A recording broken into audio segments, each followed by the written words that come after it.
इथे एक प्रश्न ठेवायला होते. आपण इतके आधुनिक झालो आहोत की आपल्या विचारापासून दूर चाललो आहोत.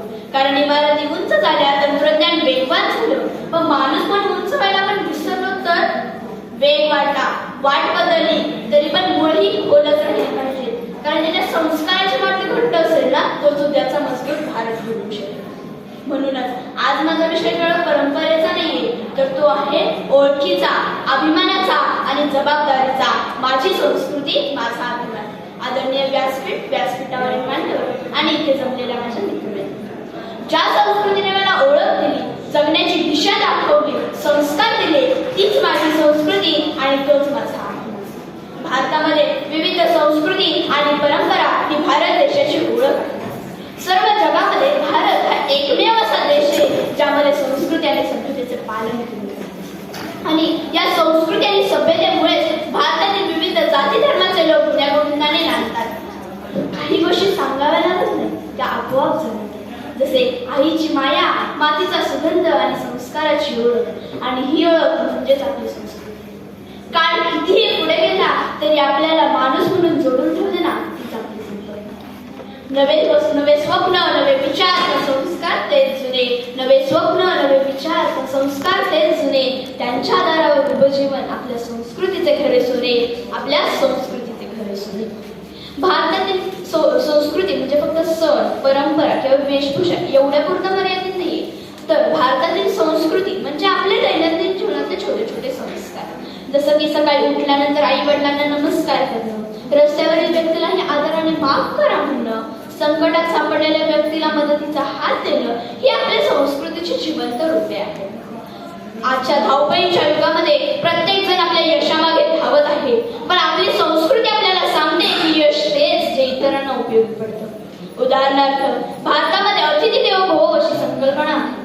घरी आलेल्या पाहुण्यांचं मनापासून स्वागत करणं, त्यांना आपलंसं वाटावं याची काळजी घेणं, हे आपल्या संस्कृतीचं वैशिष्ट्य आहे.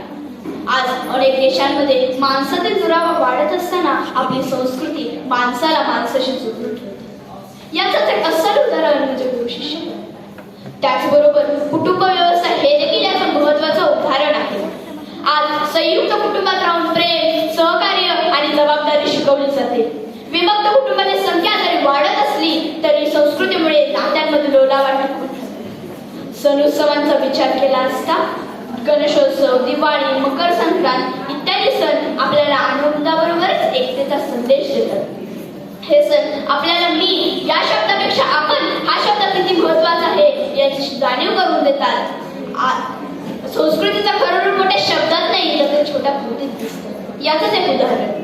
एकदा एका वृद्ध आजोबा रस्त्यावरून जाताना त्यांच्या हातामध्ये जड पिशवी होती. त्यांच्याकडे अनेक लोकांनी नजरेआड केलं आणि ते पुढे निघून गेले. पण एक लहान मुलगा आला, त्यांच्या हातातली पिशवी घेतली आणि चालत कोणी त्यांना सांगितलं. त्याला कोणी सांगितलं नव्हतं तर त्याच्या घरात दिलेले संस्कार होते.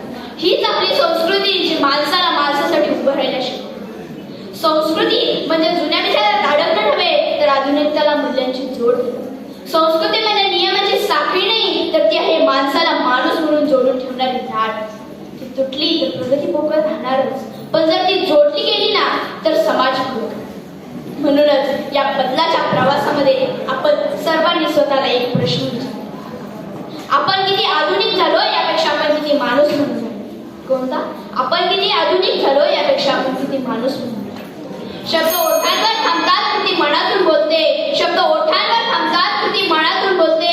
अशाच वागण्यातून उमटते संस्कृतीची ओळख आयुष्यात. असाच वागण्यातून उमटते संस्कृतीची ओळख आयुष्यात. आणि म्हणूनच मला माझ्या संस्कृतीचा अभिमान आहे. धन्यवाद.